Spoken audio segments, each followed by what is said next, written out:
Today's video involves a case that is still unsolved to this day. My speculation will include assumptions on the victim's medical conditions. I am not a doctor, and in no way am I attempting to diagnose him through the video. Theories I state are purely opinion.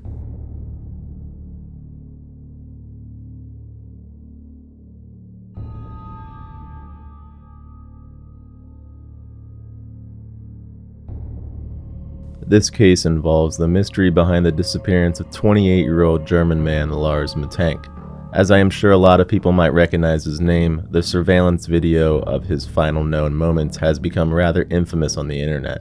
I will dive into that and break it down later on, but first let's start with some background. On June 30th, 2014, Lars traveled with 5 of his friends to Varna, Bulgaria, marking his first time leaving Germany. The group vacationed at the Golden Sands, a seaside resort just outside of Varna. During the week before their scheduled departure date, Lars's friends noted that he acted mostly normal and that the vacation went on without any noticeable red flags in his behavior. Notable accounts of a change in Lars began on July 6th, the day before the group was scheduled to return home. Lars and his friends were at a bar in town where Lars got into a disagreement with some other German nationals over football, or for those in America, soccer. I won't get into the details of the argument since I cannot even pretend to care about soccer, but either way those details do not appear to be important. Following the argument, he parted from his friends outside a restaurant after leaving the bar and disappeared for the rest of the night. Lars turned up at the resort the following morning, telling his friends that he was beaten up by the group in the bar whom he had the argument with. The fight resulted in Lars suffering an injured jaw and ruptured eardrum. He went to see a doctor who advised him not to fly due to his injury and prescribed him the antibiotic cefprozil. Lars's friends wanted to stay with him, but he insisted he was fine on his own and told them to follow the original travel plan to fly home on July 7th, which they did. Lars checked out of the seaside resort at the same time as his friends and checked into the hotel Color Varna. Not sure how it's pronounced, but I'll go with Color. The hotel was cheap and close to the airport. However, just one day after his friends left, Lars began to act concerningly paranoid. While at the hotel, he called his mother, Sandra Mittank, and in a whisper he told her that people were trying to kill or rob him and that she should cancel his credit cards. The closed-circuit television security cameras in the hotel recorded him pacing up and down the halls, looking out windows and hiding in an elevator. At 1 a.m., he left the hotel before returning an hour later, to which it is still unknown what he did or where he went during this period of time. The following day, Lars Mittank traveled to the Varna airport, where he first met with the airport doctor to discuss if his ear had healed sufficiently to allow him to fly home. The doctor later described his behavior as nervous and erratic. Upon his checkup, the doctor concluded that Lars was fine and could return home. However, he did not leave his office, expressing doubt about the medication he was taking. During the conversation, it appears the pair were interrupted by a man who was working on a construction project in the airport. Lars began to tremble and then yelled, "I don't want to die here, I have to get out of here." He then got up and fled the office, leaving his luggage behind, which included his wallet, cell phone, and passport. Lars was captured on CCTV footage both when arriving at the office calmly and then minutes later when running away. Multiple cameras record him as he runs across the car park before climbing a fence and disappearing into a field of sunflowers. These were the final moments anybody would see Lars and marks his last known whereabouts, in which he seemingly ran away from an unknown threat in an apparent state of psychosis. As I stated earlier, this footage has become somewhat infamous on the internet over the years following his disappearance, with some giving him the title, "the most famous missing person on YouTube." I will play the footage now in its entirety, which shows Mittank's seemingly calm arrival and then cuts to his erratic departure.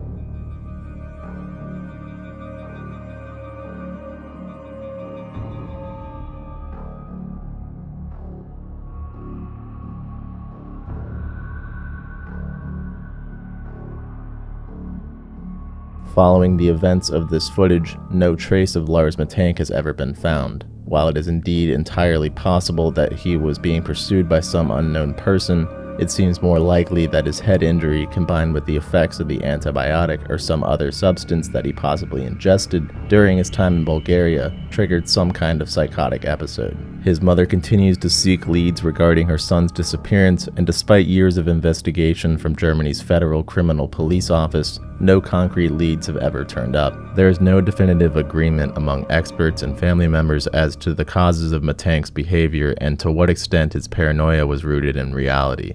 Mittank's mother, alongside Bulgarian and German doctors, have suspected that his unusual behavior was the result of a rare side effect from the antibiotic that he was prescribed. Cefprozil is a cephalosporin which has been known to induce psychotic side effects, including hallucinations and paranoia. However, according to Kostov, the doctor that spoke to Lars at the airport, he had not been taking his medication and that he didn't even fill out the prescription, so his behavior could not have been a result of that.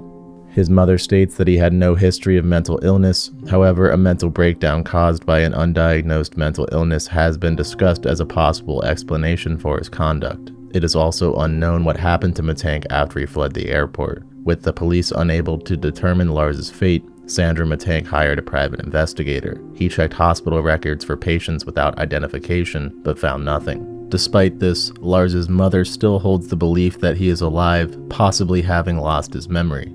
Every now and then, due to this case's notoriety, people across the internet report possible sightings that they believe to be Mittank. However, every follow-up done by police as a result has garnered no real evidence. In my opinion, it is not exactly important to look over these supposed sightings in further detail, as they have been followed up through official means and resulted in no leads, as well as the ridiculous places that some people claim to have seen him that he was unlikely to have reached without his passport that he left behind at the airport. With that being said, I believe it much more likely that Lars never made it out of Bulgaria, whether he is currently dead or alive. A number of theories contemplate what exactly was going through Lars's head at the time of his disappearance, all of which are likely equal in possibility due to the little information that we actually have. It has not been proven whether or not Lars was actually being followed as he believed, or whether he was in real danger from an external party, thus making experts assume his paranoia was induced by either mental illness or the ingestion of some unknown substance.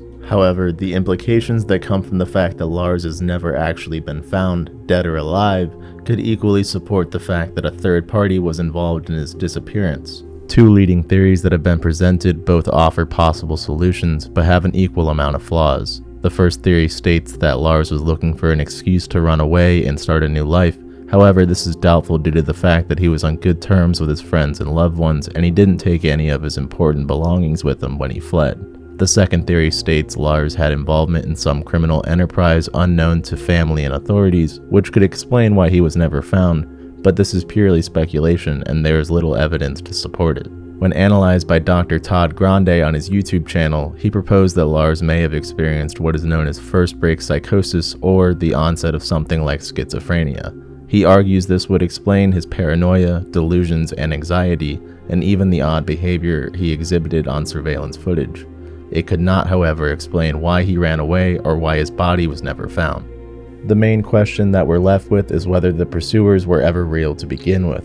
Lars appeared to believe he was being followed since the night prior to the airport at the very latest, as we know from his phone call to his mother asking her to cancel his credit cards. The video of Lars at the airport and presumably at the hotel don't show anybody actually following him, which could be a big hint that the paranoia he was exhibiting was due to mental delusions. While that is the safest to assume due to the lack of evidence supporting an actual third-party involvement, the possibility is still not ruled out entirely.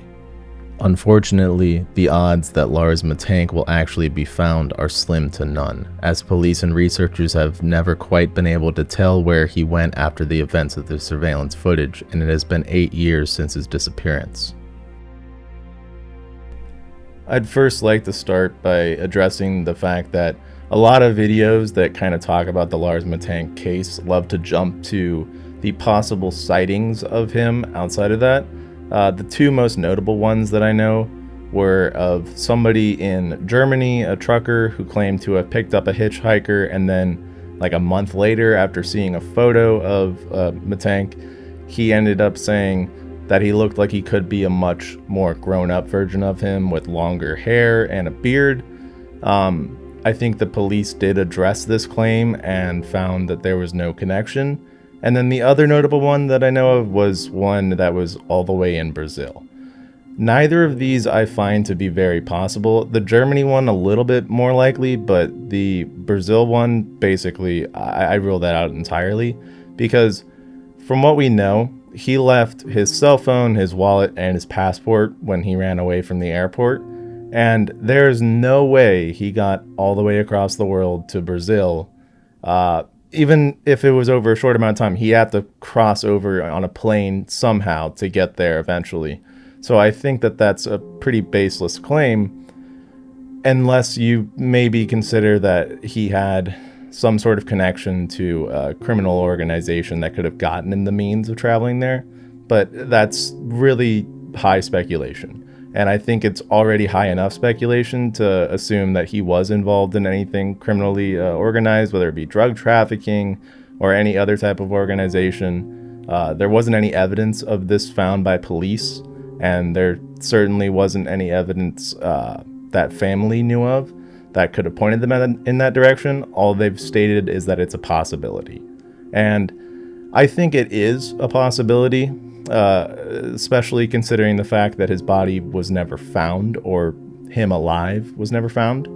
I think those are both equally possible as an explanation for why he wasn't found. However, personally, I don't think he ever made it out of Bulgaria. I think that going from one country to another, especially unseen or practically unseen, aside from these supposed reports, that's pretty hard to do, whether it be intentionally or unintentionally. I'm kind of doubtful of it.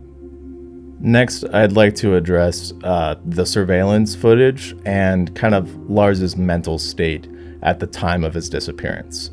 We know that this kind of happened right around the same time that his friends left Bulgaria and headed back home to Germany. Right around then is when he was showing heavy signs of delusion. We know for a fact that regardless of whether or not his delusions were based in a reality at all, he was suffering paranoia. And that is evident in the video and from witness claims from both the doctor that he visited at the airport and his mother, who he had been in contact with in the day prior to his disappearance.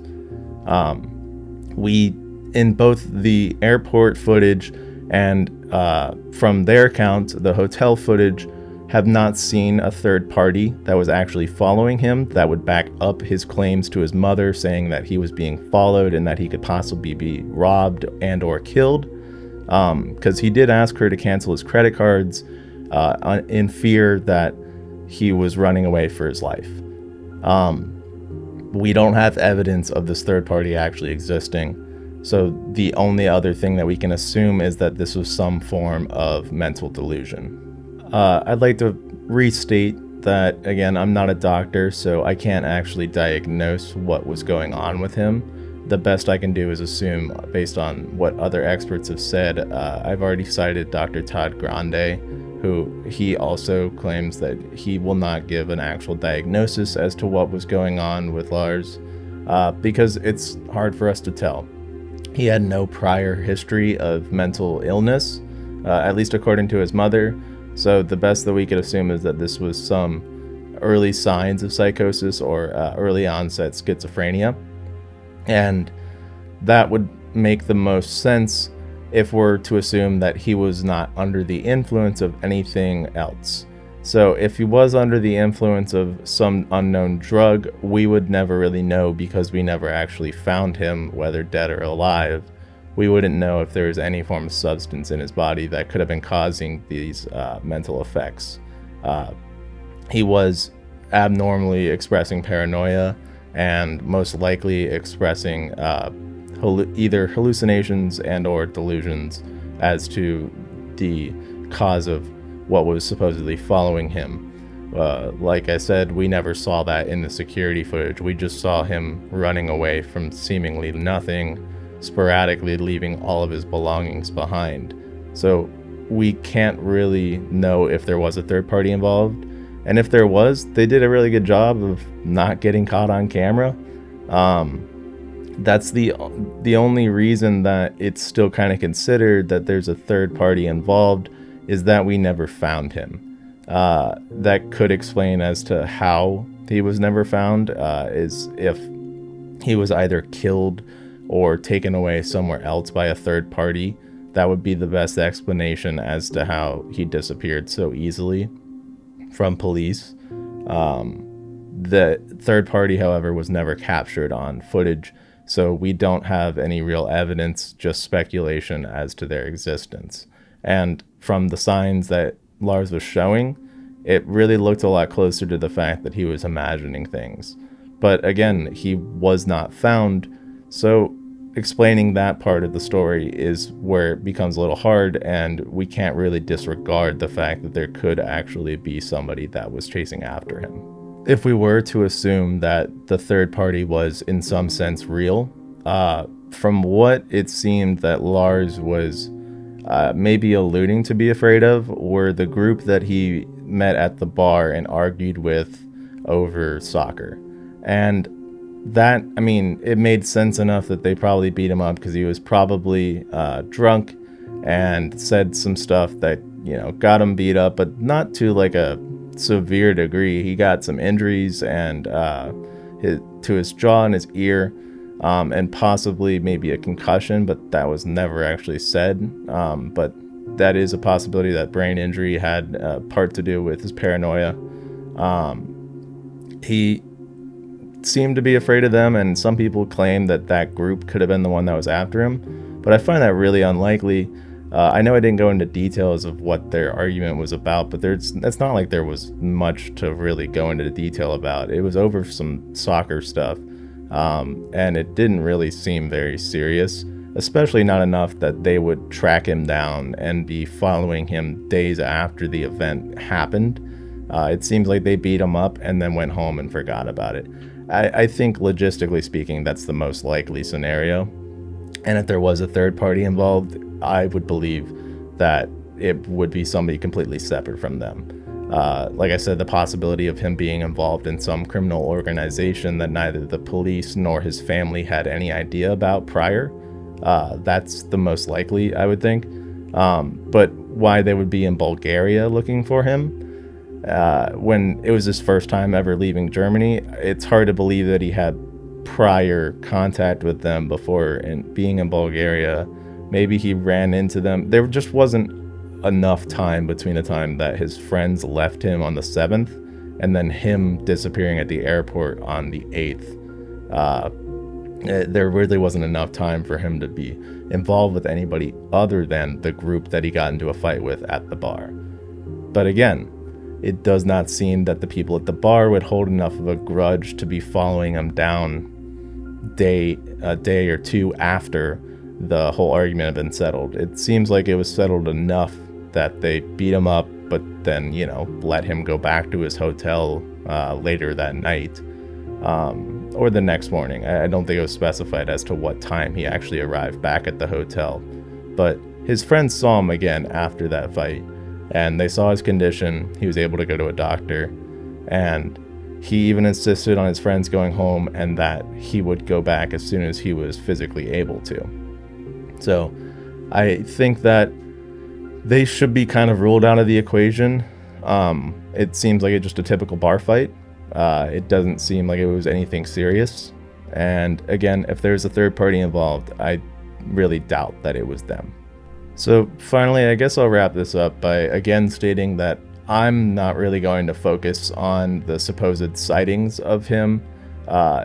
It is possible that he ended up somewhere else, but years later, it's kind of doubtful that he had survived and gone unnoticed for so long and had at the very least crossed country borders, because from what I read, the reports of seeing Lars was not actually in Bulgaria, it was in other countries. We know that he left his cell phone and his passport and his wallet back at the airport, and it didn't really seem like he was intentionally trying to use this as an excuse to run away from home or run away from his life and start a new one, because it'd be really hard to do that without the proper means of actually getting around.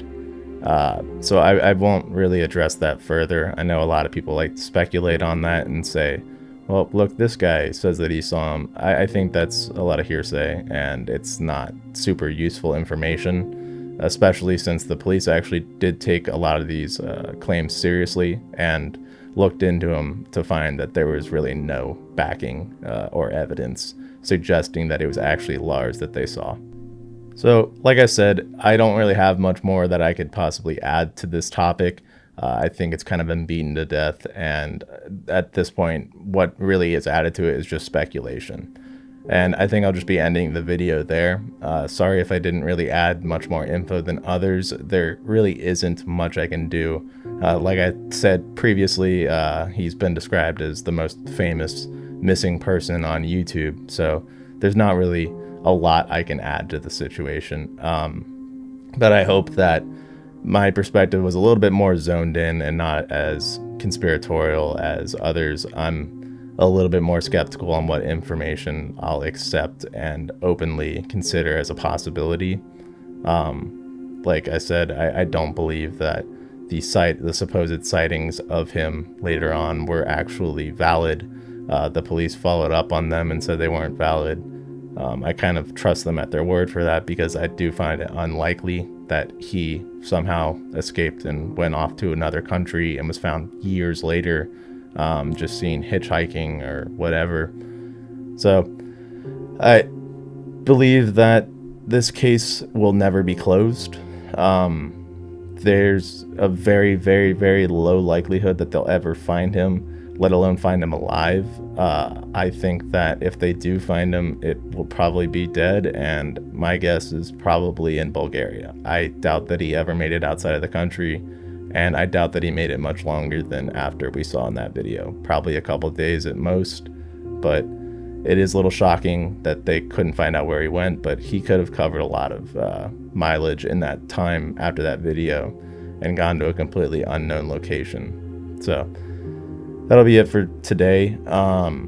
If there's another case that I should cover in the future, I'd love for the suggestion.